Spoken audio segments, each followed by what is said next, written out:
My family despised me for being a simple school teacher, but when my former student made me a millionaire, my family was suddenly right there. Most people have these grand stories about how they changed the world or discovered something amazing. Mine isn't like that. I'm just Michael Pearson, a 52-year-old English teacher from a town in Ohio, so small you'd miss it if you blinked while driving through. For 30 years, I've been teaching teenagers about Shakespeare and Hemingway in a classroom with flickering fluorescent lights and desks carved with the initials of students long graduated. Every morning at 5:30, my alarm goes off.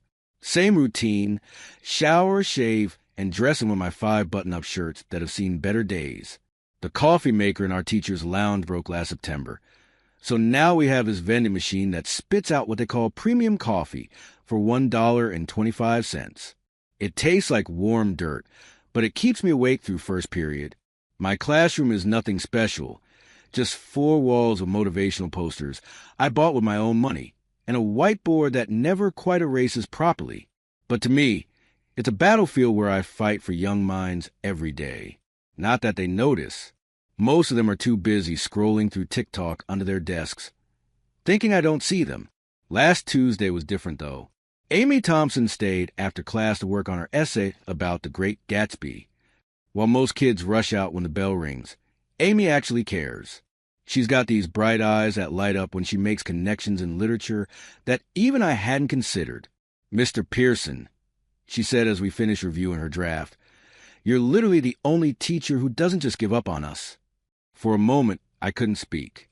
In 30 years of teaching, comments like that are rare gems that make all the late nights grading papers worth it. I just nodded and told her to keep working on her conclusion paragraph. On the drive home, I kept thinking about what Amy said. It was nice to feel appreciated, especially since appreciation is in short supply at home. Catherine, my wife of 26 years, was waiting when I got there. She didn't ask about my day anymore. Those conversations dried up somewhere around our 15th anniversary. Now she just looks up from her phone long enough to remind me what a disappointment I've become. "There's leftover meatloaf in the fridge," she said, not bothering to look up from her Facebook feed. David called. He needs money again. David, our 24-year-old son, graduated from community college last year and has been finding himself ever since, which mostly means playing video games in his apartment and asking for rent money. My daughter Lisa is at least in college, though she only calls when her car breaks down or when she needs me to help an assignment. I heated up the meatloaf and sat alone at our kitchen table. Catherine had already eaten and retreated to the living room to watch her reality shows. You know, she called out during a commercial, "Tom Nielsen just got promoted to regional manager at Walmart. Makes 6 figures now. Remember when you two were both starting out?" I remembered. Tom and I played baseball together in high school. He dropped out of college after a semester. Now he makes 3 times what I do. "You could have done something like that," Catherine continued, twisting the knife, "instead of wasting away with those ungrateful kids who couldn't care less about Shakespeare." I didn't argue. What was the point? We'd had this conversation 100 times. Catherine used to support my teaching. She'd even help grade papers sometimes. But years of tight budgets and watching her friends take vacations we couldn't afford had turned her bitter. The next morning in class, I was explaining Hamlet to 30 blank faces when my phone buzzed. Lisa needed my login for the school database to check something for her education class. "Dad, you're not busy, right? It'll just take a second." That's what I become to my family. The guy who's never too busy because what he does isn't important enough to count as busy. Thursday was parent-teacher conferences. I sat at my desk for 5 hours, meeting with exactly 12 parents out of my 147 students. Principal Morris stopped by at the end. "Another successful conference night, Mike," she said, handing me a certificate. Teacher of the Year nominee again. That's 5 years running. I thanked her and slipped the certificate into my bag. It would join the others in my desk drawer at home. Catherine once asked if they came with a raise.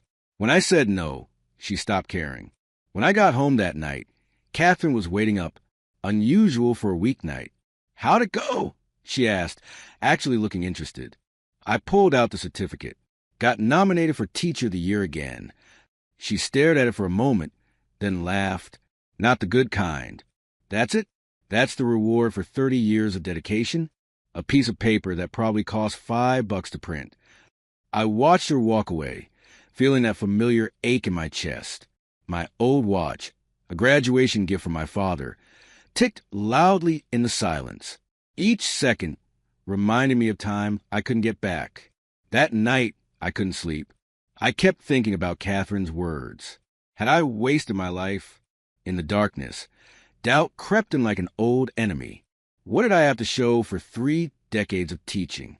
No savings to speak of. A family that saw me as a convenience rather than a success. Students who mostly forgot me as soon as they graduated. But then I remembered Amy's words. And Jamie Wilson, who wrote me a letter 10 years after graduation saying my class helped him become a journalist. And Marcus Lee, who went from nearly failing to getting a scholarship because I stayed late every Tuesday helping him with essays. Maybe I hadn't changed the world, but I'd changed some worlds.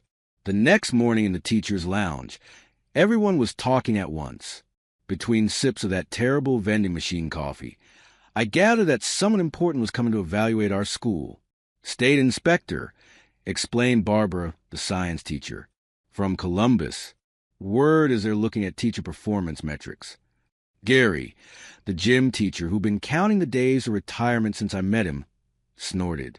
Just another suit with a clipboard telling us how to do our jobs better with less money. But something stirred in me. An evaluation meant a chance to show what my classroom was really about. Not just test scores, but connections. Growth. The stuff that doesn't show up in spreadsheets. When I asked, 2 weeks, Barbara said. They're observing select classrooms. Morris gets to choose which ones. For the first time in years, I felt a spark of something like hope. Or maybe desperation. If Principal Morris picked me, maybe this was my chance to prove something. Not to Catherine or even my kids, but to myself. That my choice to spend my life in that classroom hadn't been a mistake. As I walked to my first period class, my mind was already racing with ideas. I'd show them my best lesson, the one on perspective in To Kill a Mockingbird, that even got through the kids in the back row. I imagined Catherine's face if someone important actually recognized my work. Would she finally see value in what I did? Would my kids look at me differently if someone with authority validated my career choice? Or was I just setting myself up for another disappointment? Another reminder that I was just a small-town English teacher who could have been something more? I didn't know the answer. But for the first time in longer than I could remember, I was eager to find out. The news about the inspector spread through our school like wildfire. By Monday morning, every teacher was straightening their classroom and updating their lesson plans. Principal Morris called me into her office after third period. "Michael, I've selected your class for observation," she said, shuffling through some papers. "The inspector will be here Thursday. Your 5th period American literature class." My stomach did a flip. 5th period was my most challenging group, a mix of overachievers like Amy and kids who'd rather be anywhere else. But it was also where I did my best work. "I recommended you because of your experience," Morris continued, "and your nomination record. Consider it a compliment."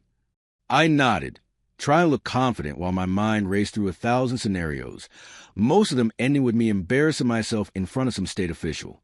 When I got to the teacher's lounge for lunch, Barbara had intel. Her cousin worked in the state education department and recognized the inspector's name. "Richard Harmon," she whispered, as if saying it too loud might summon him early. Former corporate consultant turned education efficiency expert. Apparently, he's evaluating teachers for some new merit-based promotion system. Gary nearly choked on his sandwich. Merit-based? You mean they might actually pay good teachers more than bad ones? Revolutionary concept. But I wasn't listening to Gary's sarcasm. Merit-based promotion. The words echoed in my head all afternoon. For years, I'd watched younger, less experienced teachers move up to curriculum coordinator positions or transfer to wealthy suburban districts because they had the right connections. Maybe this was my chance. I spent that evening planning the best lesson I could imagine, a deep dive into The Great Gatsby that would show how Fitzgerald's critique of the American dream still resonated today. I'd use contemporary examples, facilitate meaningful discussion, and showcase how literature connects to students' lives. By midnight, I had a PowerPoint presentation that even Catherine might be impressed by. Speaking of Catherine, she was less than enthusiastic when I told her about the observation. So this guy shows up, watches you teach for 40 minutes, and suddenly your career takes off. She didn't even look up from her phone. Forgive me if I don't start house hunting in the suburbs just yet. I tried explaining the potential. This could lead to a district position. Maybe even department head if Morris retires next year like everyone says. Catherine finally looked at me, eyebrows raised. Department head? That's an extra of what, $2,000 a year? For twice the work? Dream big, Michael. David came downstairs just then, looking for his old baseball jersey for some theme party. When I mentioned the observation, he just shrugged. Cool, Dad. Hey, can you get me tickets for Friday's basketball game? Coach Reynolds still gives you the faculty discount, right? Lisa called later that night, needing a sociology textbook from the school library for a paper due next week. Neither of my kids asked about the lesson plan I'd spent hours perfecting. Why would they? To them, I was just their dad who happened to work at a school, a convenient resource when they needed something related to education. The next 2 days flew by in a blur of preparation. I practiced my lesson during lunch breaks, refined discussion questions, and even bought a new tie for the occasion. The old Michael would have felt pathetic getting excited about an observation, but something about this opportunity felt different. Like maybe, just maybe, 30 years of dedication might finally pay off. Wednesday night, disaster struck. I was printing handouts of the lesson when our ancient printer at school jammed, then made a horrifying grinding noise before shutting down completely. Our tech guy had left early, and the office secretary informed me he wouldn't be back until Friday. I called Catherine to tell her I'd be late. The office max closes at 9. I could still make it. Seriously? She sounded exasperated. You're going to spend our own money on handouts for this dog and pony show? Before I could argue, Amy Thompson, my dedicated student, texted me. I'd given my number to all my AP students for homework emergencies, but she was the only one who ever used it for actual school purposes. Mr. Pearson, my dad has a printer you can use. We're only 10 minutes from school. I thanked Catherine for her support and drove to Amy's house, a modest ranch-style home with a perfectly maintained lawn. Her parents were surprisingly welcoming. Turns out her father had been following Amy's progress in my class all year. They insisted I stay for coffee while my handouts printed, asking about the lesson plan and seeming genuinely interested in what I was trying to accomplish. It was nearly midnight when I got home. Catherine was already in bed, pretending to be asleep. The light from her phone screen under the covers gave her away, but I didn't call her on it. I was too tired for another argument. Thursday morning arrived with all the dread of final exam day. I wore my new tie, dark blue with tiny books on it, a Christmas gift from a student years ago that I'd never had the courage to wear. I arrived an hour early to set up my classroom, arranging desks in a discussion circle rather than the usual rows. By fifth period, I felt like I might throw up. The students filed in, looking curious about the new arrangement. Amy gave me an encouraging thumbs up from her seat. 5 minutes into the period, Principal Morris appeared at the door with the inspector. Richard Harmon was exactly what I'd imagined, mid-40s, expensive suit, and the smug expression of someone who'd never taught a day in his life, but was confident he knew how to fix education. He carried a leather portfolio that probably cost more than my monthly mortgage payment. Please continue, Mr. Pearson, Morris said after introductions. Pretend we're not even here. Right. Pretend the most important professional evaluation of my career wasn't happening. Sure. I took a deep breath and began my carefully rehearsed introduction to Gatsby's exploration of wealth and class in America. The students seemed engaged, even the usual back row sleepers. When I connected Gatsby's desperate pursuit of Daisy to modern celebrity culture, several hands shot up with observations. The discussion was flowing better than I could have hoped. I glanced at Harmon, who was writing something in his notepad. He caught my eye and nodded slightly. That's when technology decided to remind me why I usually stuck to chalk and blackboards. The PowerPoint presentation, my masterpiece of modern teaching techniques, froze completely. Then the projector started flickering before going completely dark. I felt sweat beading on my forehead as I tried troubleshooting. The remote wasn't responding. The computer seemed fine, but nothing was displaying. Harmon was writing furiously now, and I could practically see my opportunities slipping away. Technical difficulties, I said, trying to sound casual. Let's proceed without the slides. But my mind went blank. All my carefully planned transitions were tied to those visuals. I stood there, feeling 50 pairs of eyes on me, including 2 that were determining my professional future. Mr. Pearson, Amy's voice broke the awkward silence. Remember what you taught us about Fitzgerald's writing process? How he had to adapt when his early drafts weren't working. I looked at her, confused for a moment before understanding dawned. Yes, I managed. Adaptation is essential for writers and teachers. Another student, Jason, who rarely spoke in class, jumped in. You were going to show us those quotes about the green light, right? I actually wrote them down. He held up his notebook. Like a well-rehearsed play I hadn't known we were performing, other students began contributing parts of the lesson I'd lost with the technology. They'd been paying attention all year, more than I'd realized. Mr. Pearson always says technology fails, but thinking never does. Amy announced to Harmon, who raised an eyebrow. He taught us to rely on our minds, not machines.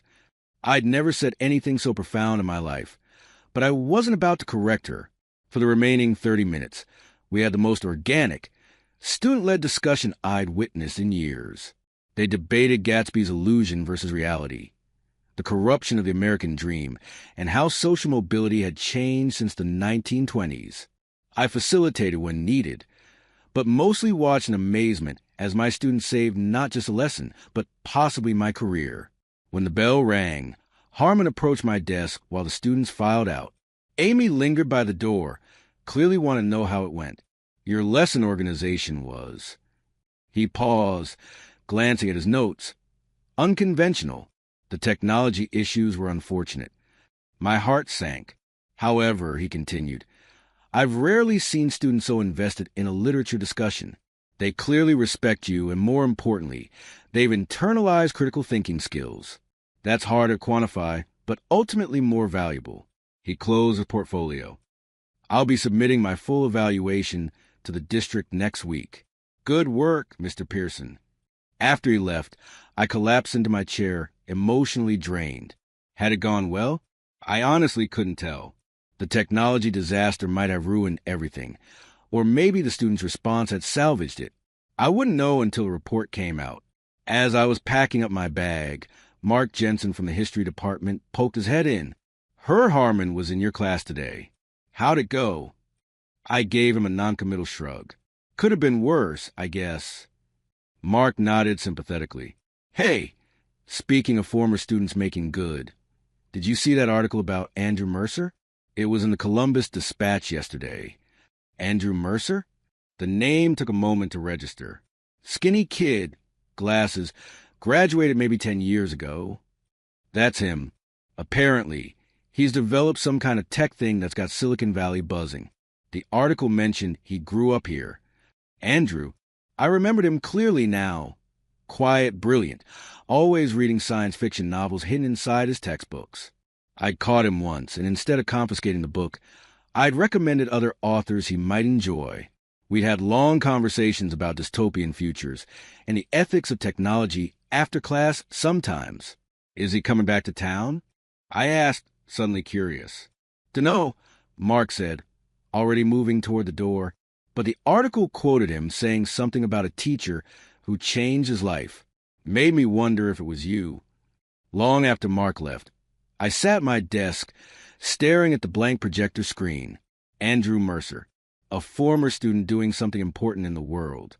And just maybe I'd had something to do with it. For the first time in years, I felt a flicker of something beyond the daily grind of lesson plans and family disappointment. Something like purpose. That night, I couldn't stop thinking about Andrew Mercer. After Mark mentioned his name, memories came flooding back. not just of Andrew the student, but a period that had changed everything in my home life a decade ago. A time that, looking back, may have been the beginning of the end for Catherine's respect for my career. Sleep wasn't happening, so I got up and dug through my old desk drawer, past the Teacher of the Year certificates and handwritten thank you notes, until I found what I was looking for, a yearbook from 10 years ago. Andrew's senior year. I flipped through the pages until I found him. Skinny kid with wire-rimmed glasses that were always slightly crooked. Not athletic, not popular, but brilliant in a way that most teachers missed because he rarely spoke up in class. Except mine. I first really noticed Andrew during my prep period in the library. Most teachers use that time to grade papers or chat in a lounge, but I preferred the quiet of the stacks. That particular day, I rounded a corner to find Andrew hunched over at a computer station. The ancient desktop opened up with its guts exposed. He was using a combination of electrical tape, paper clips, and what looked like pliers from the shop class to perform some kind of surgery on the motherboard. Ms. Winters, our librarian, was hovering nearby, looking both impressed and terrified. "Mr. Pearson," she'd whisper when she spotted me. "He says he can fix it. Should I stop him?" The computer had been out of commission for weeks. Our tech support consisted of a guy who visited from the district office every other Friday, with a waiting list longer than the lunch line on pizza day. "Let's see what happens," I told her, curious. 20 minutes later, the ancient Dell was running faster than it had in years. Andrew explained something about overclocking and clearing cache files that went completely over my head, but the pride in his eyes when the machine booted up was unmistakable. After that, I started paying more attention to Andrew in class. He sat in the back corner, and while other students dozed through Shakespeare, I'd catch him reading programming manuals hidden inside his textbook. Instead of confiscating them, I asked him about them after class. "I want to build things," he'd explained, suddenly animated. "Software that makes a difference. But all the good learning resources cost money." His mom worked double shifts at the diner and as a night cleaner at the mall. College was a distant dream, let alone expensive programming textbooks.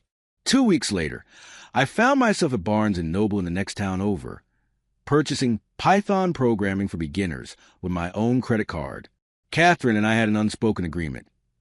Major purchases were discussed, especially with David's braces and Leah's upcoming high school expenses.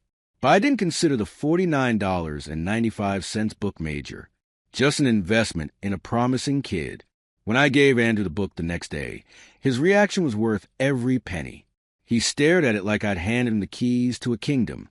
"This is the good one," he'd said, his voice barely audible. "The one with the advanced applications section." I just nodded, feeling something I hadn't felt in years, the pure satisfaction of making a genuine difference. "You've got a gift, Andrew. Don't waste it because of circumstances." What I didn't expect was Catherine's reaction when the credit card bill arrived. $50? On some random student?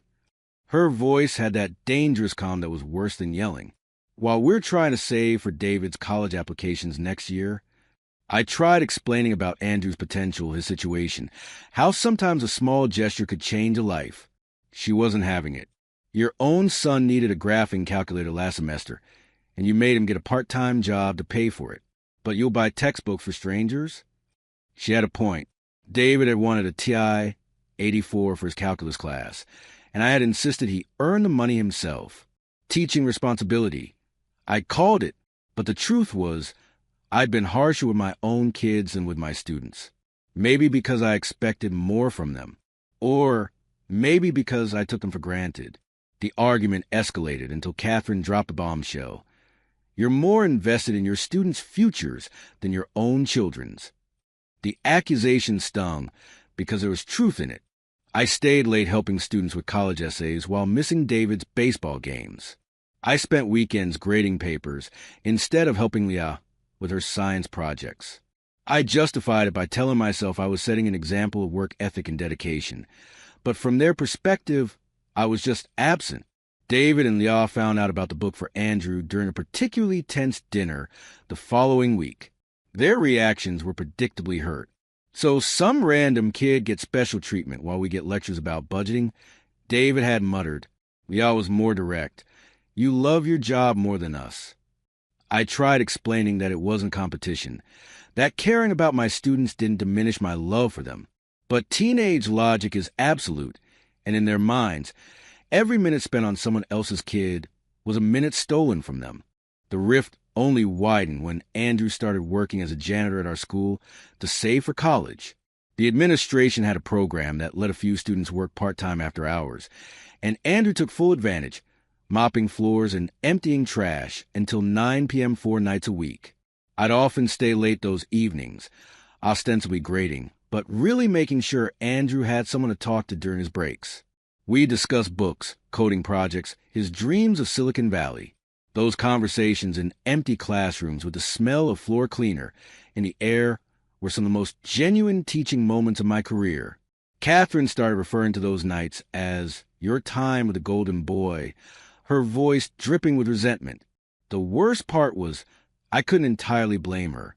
I was prioritizing a student when my own family felt neglected. One night, after I had missed Leah's choir concert to help Andrew with college application essays, Catherine confronted me directly. What are you trying to prove? That you can save one kid when you're losing your own. I didn't have a good answer. Just the uncomfortable feeling that maybe I was using Andrew's success to compensate for my own career frustrations. Or worse, using him as an escape from the growing tensions at home. But then Andrew would say things like, "You're the only one who ever believed this was possible for me, and I convinced myself it was worth the cost." The moral struggle weighed on me daily. Was I betraying my family by investing so much in a student?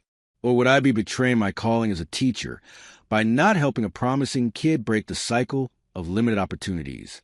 The internal debate reached its peak the day Andrew received his acceptance letter to a state university with a partial scholarship. He'd burst into my classroom after school, waving the envelope and grinning like he'd won the lottery. In many ways, he had. I got in. Computer science program.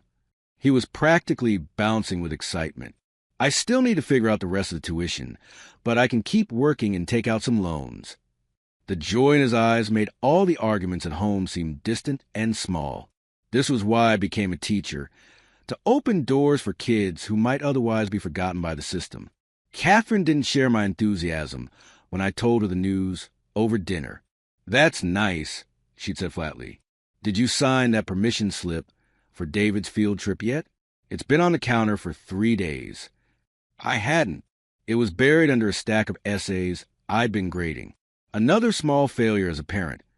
Another piece of evidence for her case against my priorities. The day before Andrew left for college, he stopped by my classroom after the final bell. Most students disappeared the second graduation ended, eager to distance themselves from high school. But Andrew came back, carrying something wrapped in newspaper. "I want to thank you," he'd said, awkwardly extending the package, "for everything." Inside was a mug with "World's Best Teacher" printed on it. Cheesy and mass-produced, probably purchased in the dollar store with his janitor wages. It was the most meaningful gift I'd ever received. "Mr. Pearson, I promise I'll make you proud.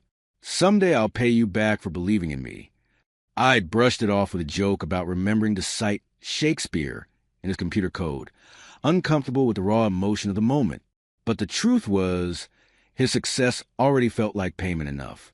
After he left, I sat in my empty classroom holding that cheap mug, wondering if I'd done the right thing by investing so much in him at the cost of friction at home. There were no easy answers, just the hope that somehow everyone would understand eventually. The first semester, Andrew emailed regularly with updates about his classes and campus life. Then the emails became less frequent and eventually stopped altogether. I wasn't surprised. College was a time for reinvention, for looking forward rather than back. The best students often outgrew their high school mentors, as they should. Catherine didn't miss the opportunity to point out his silence. "See? You mortgage your family's happiness for this kid, and he doesn't even keep in touch. Was it worth it?" I pretended it didn't bother me, but her words struck a nerve. Had Andrew just used me as a stepping stone? Had I misread our connection? Those doubts gnawed at me, especially during parent-teacher conferences when I'd see other students I'd invested in walking past without acknowledgement. Years passed with no word from Andrew. Life went on. David graduated college and moved to Cincinnati for a job in sales. Leah finished her degree and was working for a nonprofit in Columbus. They visited occasionally, but conversations remained superficial. The childhood wounds of feeling secondary to my students still apparent in subtle ways. Catherine and I settled into a routine of polite coexistence. The passion and partnership of our early years faded to a dull companionship, based more on habit than connection. Teaching became just a job.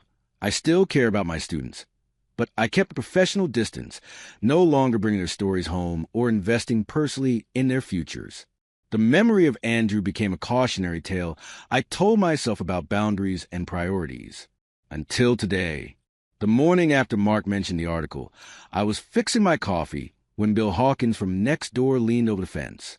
"Hey, Michael, saw your former student on the news last night. What was his name again?" "The computer genius."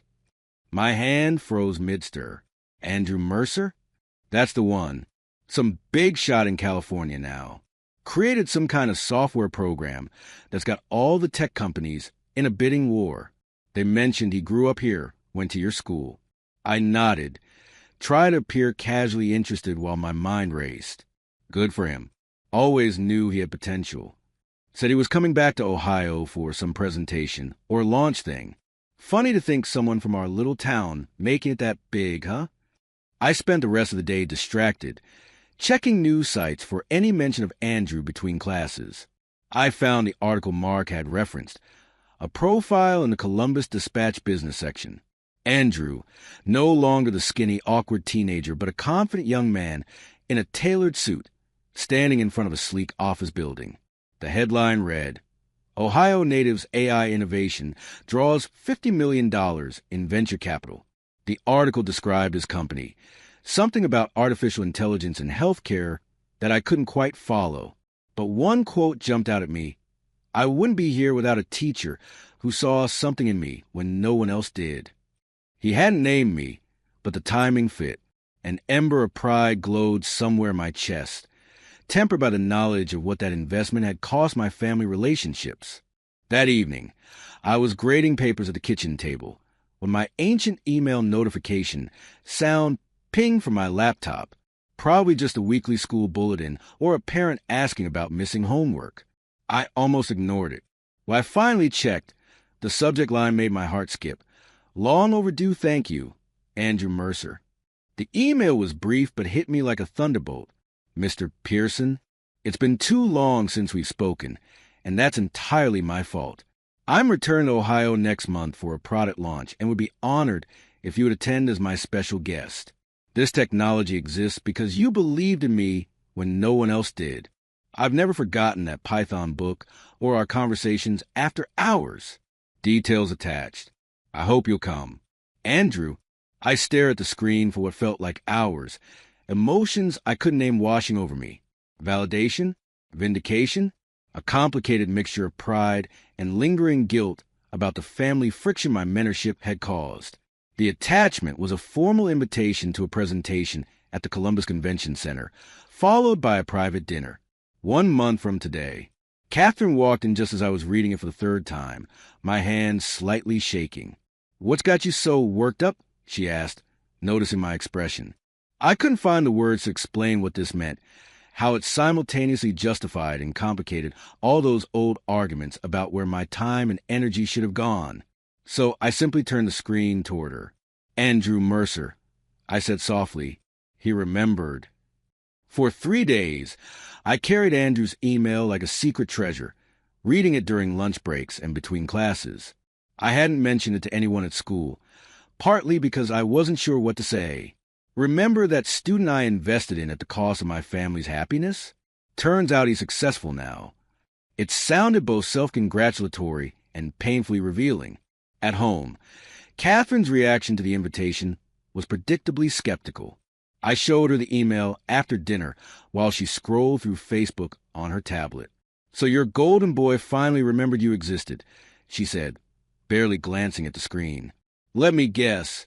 He's launching some app and wants all his old teachers there for publicity photos?" I explained that it seemed more personal than that. He specifically invited me as his special guest. Catherine raised an eyebrow. Special guest. Fancy. And what does he want in return? Investment money? A loan? These tech startups are always looking for investors. Her cynicism stung, but I couldn't entirely blame her. Our history with Andrew wasn't exactly filled with happy memories for her. I don't think he wants anything, I said. The article said his company already has millions in venture capital funding. Well, aren't you the proud papa? She muttered, turning back to her tablet. After a moment, she added, You're going, aren't you? I nodded. I thought I might. Of course you are. When David called the next day to ask about borrowing our lawnmower, I mentioned the invitation, trying to sound casual. Wait, that skinny kid who was always hanging around after school? He sounded genuinely surprised. The one Mom used to call your extracurricular project. That's the one, I said, uncomfortable with the reminder of Catherine's nickname. And now he's some big shot in Silicon Valley? That's wild. David paused. So what's he want? The immediate assumption that Andrew wanted something bothered me, even though I'd had the same thought initially. He's invited me to the launch of his new product. In Columbus. Another pause. Is it, worth money? The invitation? I fought back a sigh. It's not that kind of invitation, David. It's just a professional courtesy. Right. Hey, while I've got you, any chance you could help me with the down payment on that used F-150 I've been looking at? Just a loan until my commission check comes through next month? The abrupt pivot to asking for money wasn't subtle, but it was pure David. I told him I'd think about it, which was our family code for probably not. When I shared the news with Leah over our weekly phone call, her reaction was slightly different. So all those hours you spent mentoring him instead of coming to my school events finally paid off? There was an edge to her voice, but also something else. Curiosity. Maybe. It wasn't like that, I said, then realized it probably was exactly like that from her perspective. Whatever, Dad. It's cool that he remembered you, I guess. Maybe he'll hook you up with stock options or something. She laughed, but not unkindly. You could finally take that trip to London you and Mom always talked about before you guys got so, before we became the hollow shell of a marriage we were now. She meant. Before disappointment and resentment became our primary modes of communication.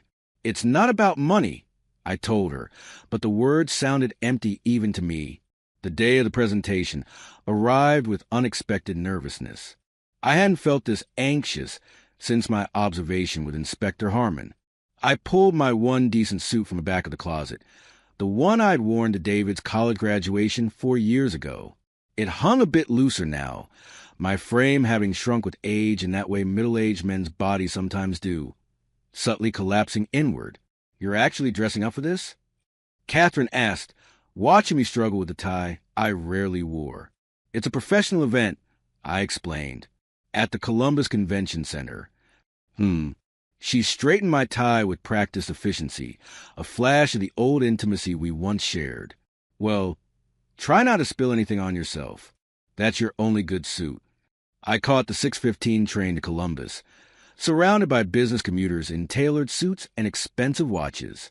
My own timepiece, my father's old Timex with a cracked face, felt suddenly inadequate. I tucked it deeper into my pocket, feeling like an imposter among these sleep professionals.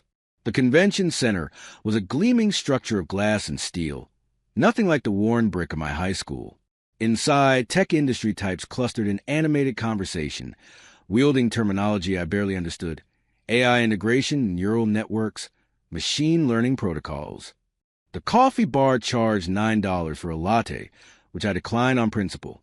Instead, I wandered the lobby, examining displays of bleeding-edge technology, holographic interfaces, screens thinner than paper, robots delivering champagne to guests. I felt like a fossil who had somehow wandered into a museum of the future. I don't belong here, I thought, fingering the frayed edge of my suit jacket sleeve. What was I thinking? Just as I was considering a dignified retreat, a voice called out from across the lobby. Mr. Pearson? Oh my God, you actually came. Andrew Mercer was approaching quickly, weaving through the crowd with purpose. Gone was a skinny, awkward teenager with the taped glasses. This Andrew wore a perfectly tailored charcoal suit, designer glasses, and the confident posture someone used to being listened to. But his smile, that was the same. Genuine, slightly lopsided, with a hint of the old shyness. Before I could formulate a proper greeting, he enveloped me in an enthusiastic hug, drawing curious glances from nearby executives. "I can't believe you're here. When I saw your RSVP, I was thrilled, but I wasn't sure if you'd actually make it." He stepped back, examining me with undisguised delight. "You look exactly the same." A polite lie, but I appreciated it. "You, however, have upgraded considerably," I joked, gesturing to his sleek appearance. "The suit? Just window dressing," he laughed. "Still the same nerd underneath, trust me. Just with better tailoring and contacts instead of those terrible glasses." A woman in a sharp business suit approached, tablet in hand. "Andrew, we need you backstage in 5. The investors are asking about the practical applications portion of the presentation." "Be right there, Melissa." He turned back to me. "I've got to run, but I've saved you a front row seat. And we're having dinner after, just a small group. You'll join us, right?" Before I could answer, he was being whisked away by his assistant, calling back, "We have so much to catch up on." I found my reserved seat marked with an elegant placard bearing my name, Michael Pearson, Guest of Honor. The title felt both excessive and strangely validating. Around me, tech journalists and industry insiders settled in with expressions of studied boredom, the look of people who attended revolutionary product launches every Tuesday. The lights dimmed, and Andrew took the stage to enthusiastic applause. He moved with the practiced ease of someone accustomed to public speaking, nothing like the nervous kid who trembled through his book report on Brave New World a decade ago. "Good afternoon, everyone. I'm Andrew Mercer, founder and CEO of Neurotech, and today I'm thrilled to introduce you to HealthMind, an AI diagnostic assistant that's going to transform healthcare accessibility in underserved communities." What followed was a presentation filled with technical jargon I only partially understood, but the essence was clear. Andrew had created something remarkable, a system that could help doctors diagnose diseases more accurately, particularly in areas without specialists. The demonstration videos showed rural clinics and community health centers using his software to identify conditions that might otherwise go undetected. I sat straighter in my chair, a strange pride swelling in my chest. This wasn't some trivial app for ordering food or posting photos. This was meaningful work that could save lives. Halfway through the presentation, Andrew paused, his expression becoming more personal. "I want to take a moment to talk about why this matters to me," he said, his voice softer. "I grew up in a small town in Ohio, where my mom worked 2 jobs to keep food on the table. When she got sick my senior year of high school, the local doctor missed her thyroid condition for months because we couldn't afford to see a specialist." I blinked in surprise. I'd known his mother worked multiple jobs, but he'd never mentioned her illness. "But I was lucky," Andrew continued. "I had people who believed in me when the odds were stacked against me, particularly one person." My stomach tightened as Andrew's gaze found mine in the front row. "My high school English teacher, Mr. Michael Pearson, is here today." He gestured toward me, and suddenly hundreds of eyes turned in my direction. Mr. Pearson saw potential in a weird kid who was taking apart school computers when he should have been analyzing Shakespeare. Nervous laughter rippled through the audience. I tried to maintain a dignified expression while fighting the urge to slide under my seat. When I couldn't afford programming books, Mr. Pearson bought them with his own money. When I was working as a janitor to save for college, he stayed late to teach me things that had nothing to do with his curriculum. When everyone else saw a poor kid with limited prospects, he saw possibility. The room had gone completely silent. I felt a lump forming in my throat. The truth is, I wouldn't be standing here today without his belief in me. Those $50 he spent on my first Python book, that investment has now yielded a company valued at over $50 million. Appreciative murmurs filled the room. Someone near me whispered, "Great PR story." "But this isn't just a nice anecdote about a dedicated teacher," Andrew continued, his voice taking on more business-like tone. "It's a lesson about overlooked potential and the power of targeted intervention, which is exactly what HealthMind is designed to do: identify potential health issues that might otherwise be missed particularly in communities without adequate resources.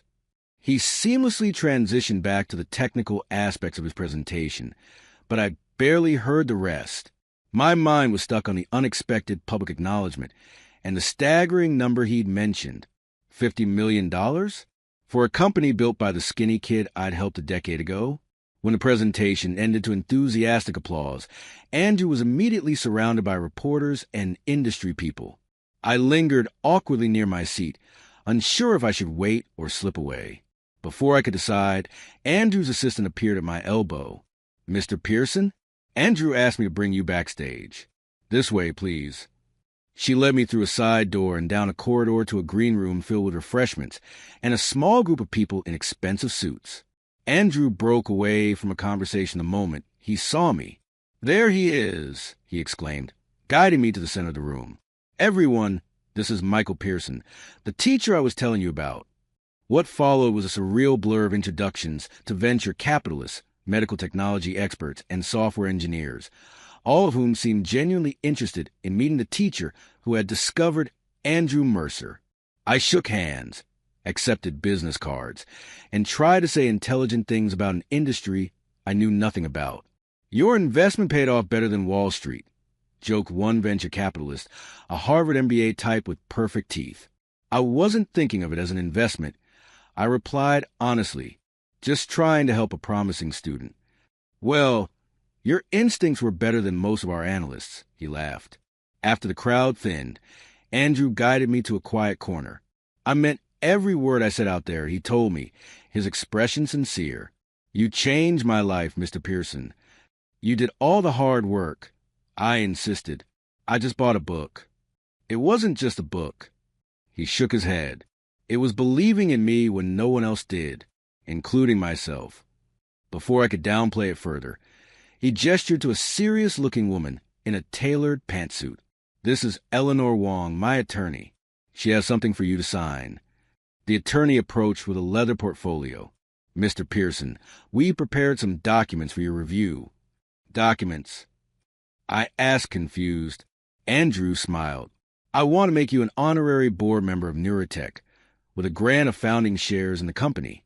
I stared at him, certain I'd misheard. "I'm sorry, what?" "You're getting stock in the company," he explained simply. 3% of founding shares, to be exact. My mind struggled to process this.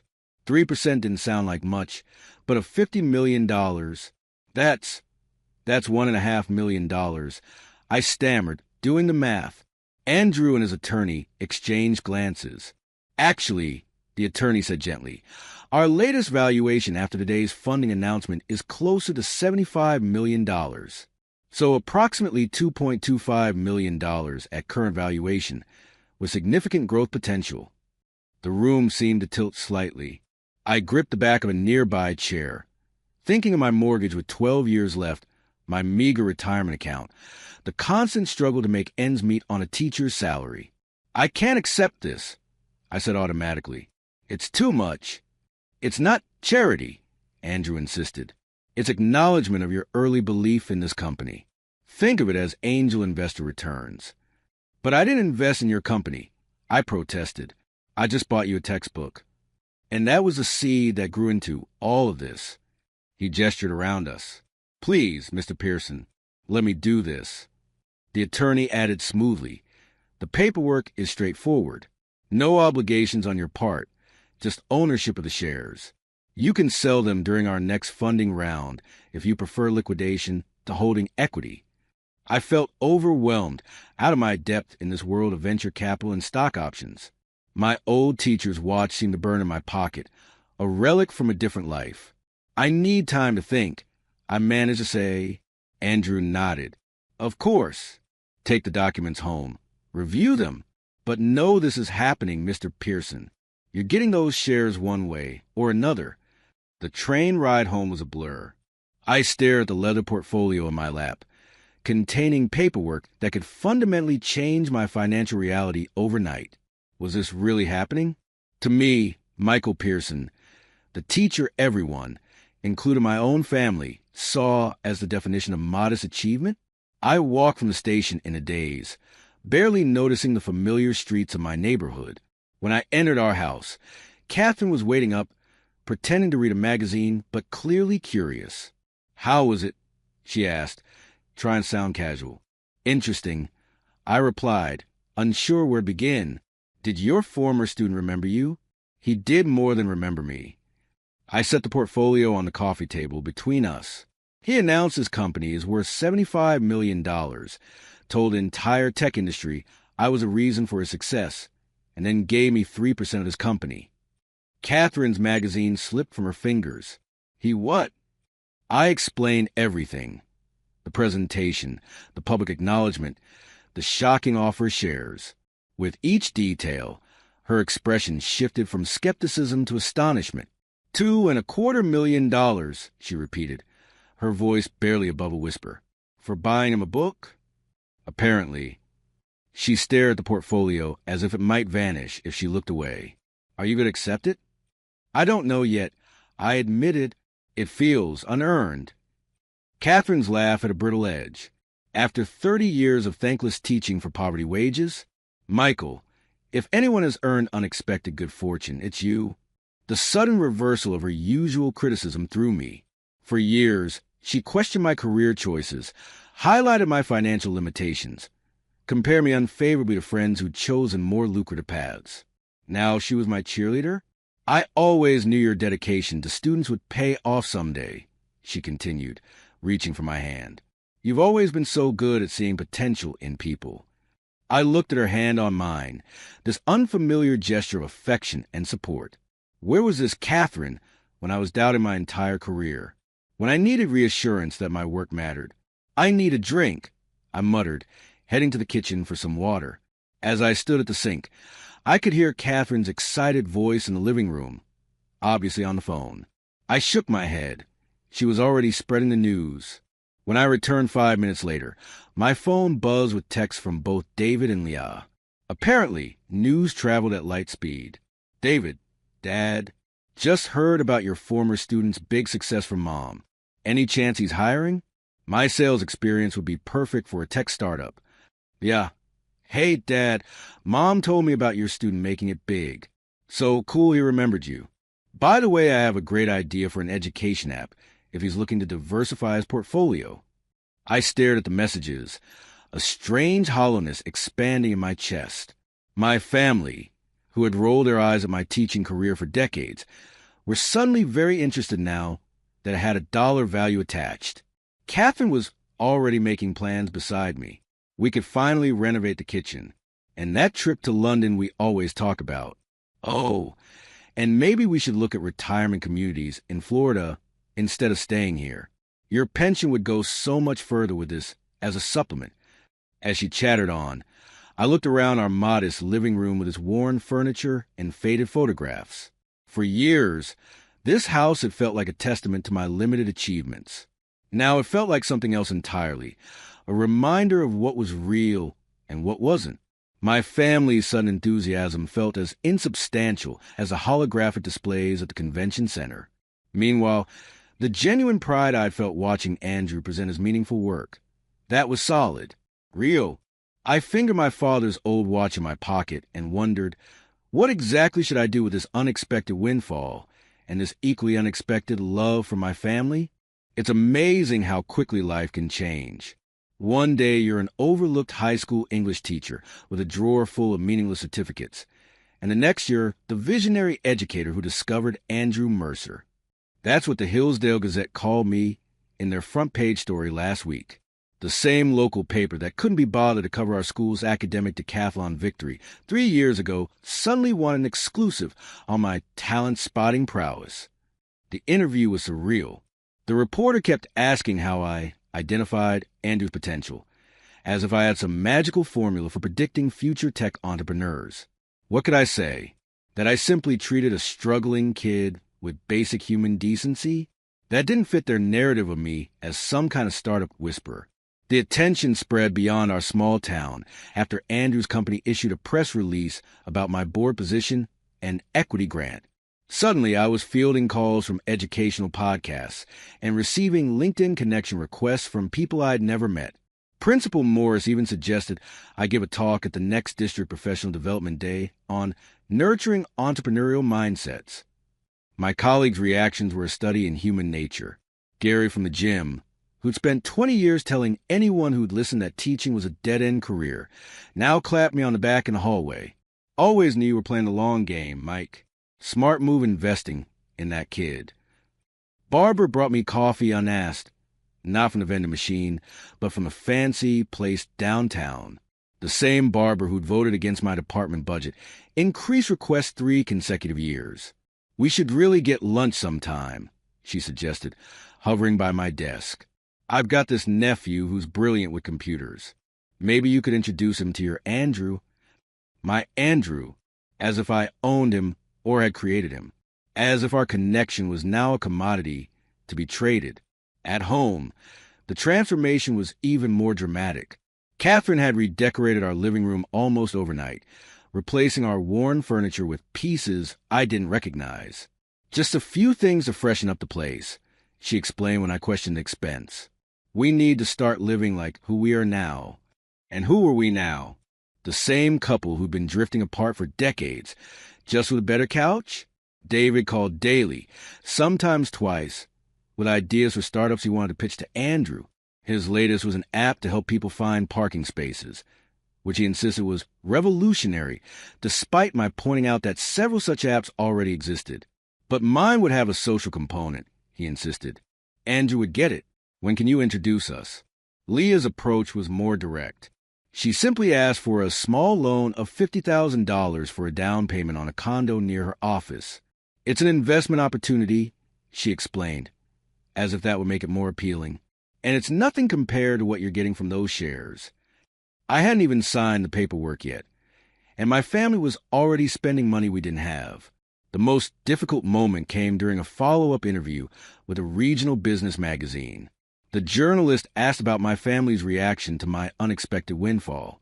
They must be so proud, she prompted, her recorder capturing every word. To have supported your teaching career all these years, and now see it pay off so dramatically. I felt something twist inside me. Supported? Catherine had called my career a waste for decades. My kids had treated my profession as an inconvenience at best, an embarrassment at worst. Now they were proud, but I smiled and gave her what she wanted. They always believed I was on the right path.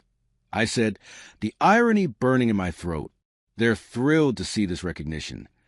As the words left my mouth, I felt something break loose inside me, the last tether of illusion about my family. For years, I told myself that deep down, beneath their criticism and indifference, they respected my chosen path. Now I had to face the truth. They didn't care about my teaching or the students whose lives I touched. They cared about what I could provide. It wasn't even about the money. Not really. It was about what I'd wanted all along, their love and respect, and the painful realization that I could have neither without the accompanying financial success. That night, I couldn't sleep. Around 2 a.m., I sent Andrew an email asking if we could talk. To my surprise, he called immediately, despite the time difference in California. Everything okay, Mr. Pearson? His voice was concerned. I found myself pouring out everything, the family dynamics, the sudden attention, the hollow feeling of being valued only for what I could provide financially. Andrew listened quietly, then said something I'll never forget. Money doesn't change who people are. It just reveals who they always were. He told me about similar experiences after his success. Distant relatives appearing with business proposals. Old classmates who bullied him suddenly claiming lifelong friendship. What did you do? I asked. Created boundaries, he said simply, and redirected the wealth towards something meaningful. He suggested I consider putting some of the shares into a foundation supporting educational initiatives. Give other kids a chance you gave me. We talked for an hour, strategizing approaches. By the time we hung up, I had the beginnings of a plan. The next morning, I contacted Eleanor Wong, Andrew's attorney, and arranged for a portion of my shares, roughly half, to be placed in a new educational foundation. The Shakespeare's Dreamers Fund would provide resources for promising students from disadvantaged backgrounds, with a focus on both STEM and humanities education. When I told Catherine about my decision, her reaction was predictably unhappy. "You're giving away $1 million?" Her voice rose with each word. "To strangers? Without consulting me? I'm investing it." I corrected her. "In students who need it, just like I invested in Andrew." David and Leah were equally displeased. There were tears, accusations, arguments about family loyalty. The newly purchased furniture suddenly felt like props in a play about a family that didn't exist. Andrew's company handled the PR around the foundation, generating even more media attention. Donations began coming in from other tech companies, multiplying the impact. Within weeks, we'd established our first scholarship program and funded a technology center at my high school. 6 months later, I stood in that technology center, watching students work on coding projects using equipment I could never have dreamed of providing on our school's budget. My remaining shares in Neurotech had grown in value as the company expanded, providing a comfortable cushion for retirement, but not the extravagant wealth my family had briefly envisioned. Catherine and I had reached an uneasy truce. She got her kitchen renovation and a modest vacation fund. I got to support students without constant criticism. We both understood, without saying aloud, that our marriage had permanently shifted, not broken, but fundamentally changed by the revelation of who we were when money entered the equation. David eventually stopped asking about Andrew connections and focused on his sales career, occasionally acknowledging that perhaps his father's choices hadn't been completely misguided. Leah saved for her own condo down payment and, surprisingly, volunteered occasionally with the foundation, discovering she had a talent for mentoring young women interested in nonprofit work. My old teacher's watch, my father's Timex, still ticks in my pocket every day.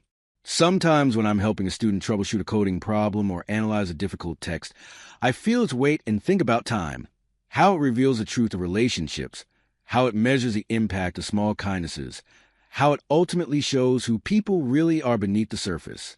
The Shakespeare quote I keep on my classroom wall seems more relevant than ever. "Time shall unfold what plighted cunning hides." Time had indeed unfolded many things in my life, some painful, some surprisingly beautiful.